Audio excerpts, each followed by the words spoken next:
Hello, Marky Dragon, also known as Marcus Eikenberry in real life, and let's talk about video game development, and specifically something that happened with Portalarium yesterday with Shroud of the Avatar, where they laid off some people.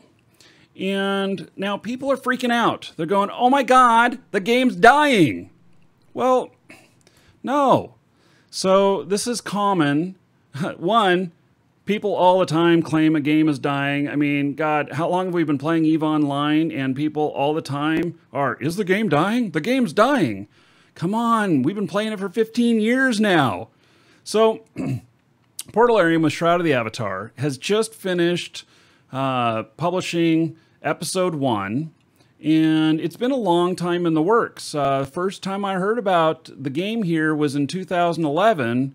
And then, when was it? Was it 2014 or so that that went Kickstarter? And now we are here today. A couple of months ago, it officially launched, full launch. And so now on the build-up, when we've got the game in development and it is progressing forward toward this launch date. The development team keeps getting bigger and bigger and bigger, plus, so full-time staff, plus contractors and everything. And then, this is all as towards a crescendo of launch. Now, I do want to be transparent here. I am a shareholder. I am a business partner with Portalarium. And so I do have, a stake in the game doing well, but I'm also a player of the game.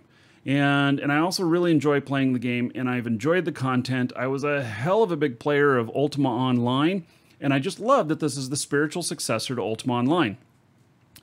And so with that in mind, I just want to, these people out here who are saying, oh my God, the game is over.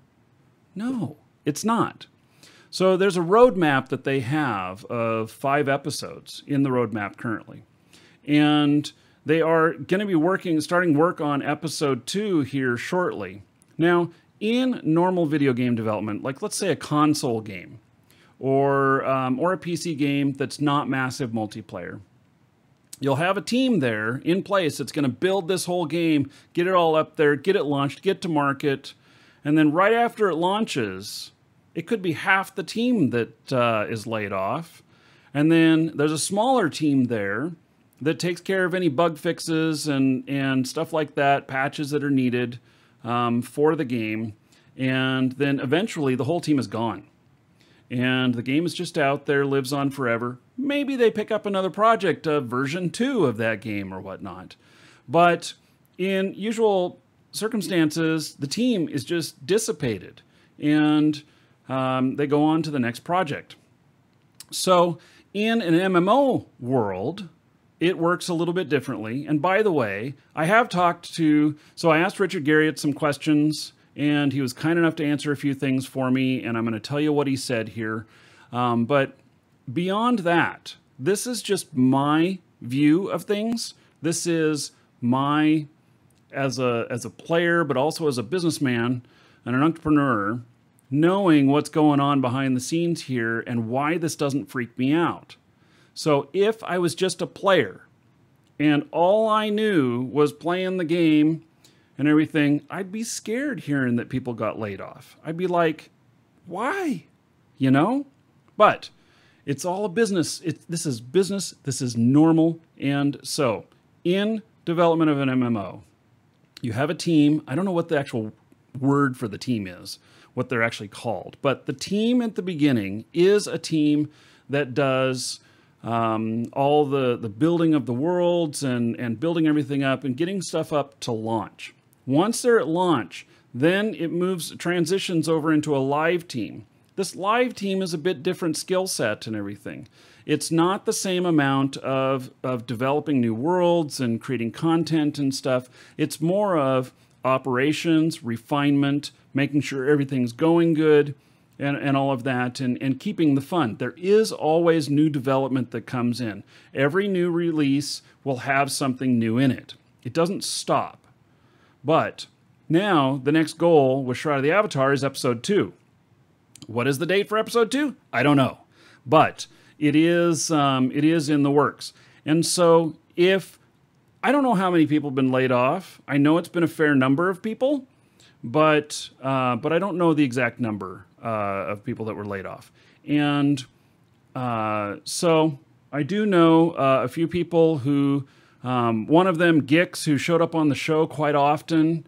Yeah, he let me know that he is one of the team being laid off and everything. And it's sad to see them go because these are great people.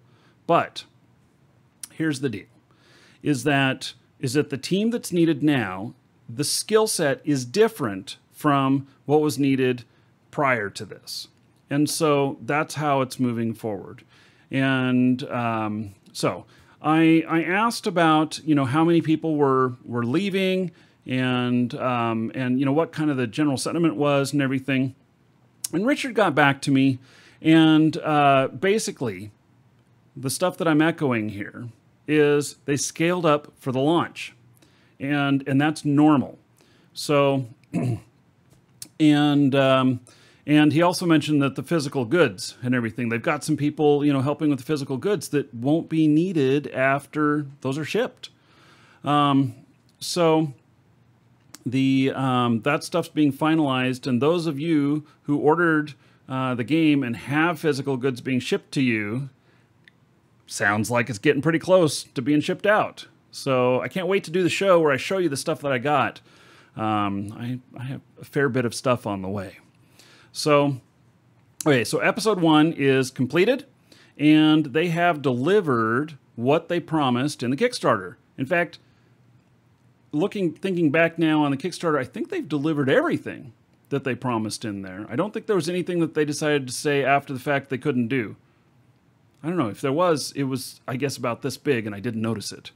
So, now, after launch, there are some things going on here. They have partnered with some other companies, Travian, and I think, I can't remember the Russian company, but there is outflow going out, meaning marketing and everything, and that will continue. And so money that may have been used for staff, which, by the way, being a business owner, I know that our #1 expense is wages. And if we needed to cut things because we're spending too much money, that is maybe not the first thing you look at, but it is a very big impact that you can make by cutting staff. And so in their case, it wouldn't surprise me at all if, staff gets cut and some of those wages that were being paid to staff goes into marketing to attract more players in. More players equals more people playing the game, better player base, more successful game. The more players they can get, the more revenue comes in, the more things they have the ability to do with the game. So, let's see here. It is not uncommon for a marketing strategy for an MMO to take some time to finally get dialed in and tuned in. So, you could hit it just right off the gate, or it could take you a year to get dialed in.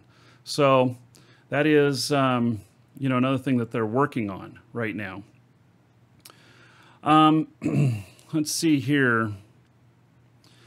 Richard says that there's still plenty of work to do on the user interface and the UX and NUE. I don't know what that is.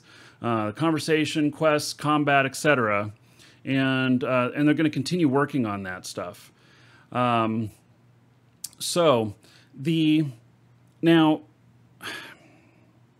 in business, if we don't have enough sales coming in to meet the staff that we have, then that automatically means cuts. And especially if we were, now my businesses aren't this way. We don't build up and then switch over to a new team. We keep trucking along as we go, and we work with game companies to, hopefully they successfully launch and everything. But it does require, for us to really rock it and do well, it requires that the game that we're supporting does the same. Anyway, they did let one programmer go, and then quite a few designers and artists. The designers and artists, I will say, they're my favorite people on the team. They're just creative types, and that is one of the things about, you know, I just gel well with people who are creatives. My wife is creative. She's an artist and professional photographer. You know, that's what she does. And so I'm sad to see those people go. But on that same point, I know that they are already getting interviews. So I talked with Gordon Walton of Artcraft, who's doing Crowfall, and he told me that they had already done one interview and they were seeking to do more, and that they were already talking with more people. So those people who we like so well may very well end up in the next game that I'm supporting, which is Crowfall. And I mean, we've been supporting it all along, but so we may just see our friends move over there, or they're going to end up other places. I think people who are very talented end up getting job offers like lickety-split, like right away. So, you know, and if you are one of those people that got laid off, let it be known. Let it be known that that you are one of those people on your Facebook or whatever. You know, share that with other people in the video game industry, because you know, just say, hey, you know, I'm looking for the next opportunity, and you may have a ton of them come at you to where you get the choice of where you want to go. And that's one of the hard things about working in the video game industry. It is right here, right now, we're doing this stuff, and then it moves over to, you know, on to the next project, which means that if you are not a perfect fit for the next phase, somebody's saying they're a dragon who's watching live. If they are not a perfect fit for the next phase, then it's just, you know, you move on to the next project. So there's plenty of opportunity out there, and, you know, I wish everybody well. I have a lot of faith in Portalarium and the game continuing on, so I'm not worried about that.